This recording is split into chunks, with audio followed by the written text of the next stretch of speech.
To download GTA San Andreas on your iPhone, you need to first check your storage. So we need 2 GB storage for our game. First go to settings and general, about, and here you will see available storage. So after checking your storage, go to your app store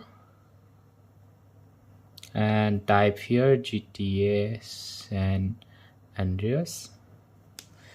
As you can see, GTA San Andreas is free. You don't have to buy this game.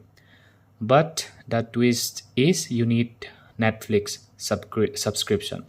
So that's how you play GTA San Andreas.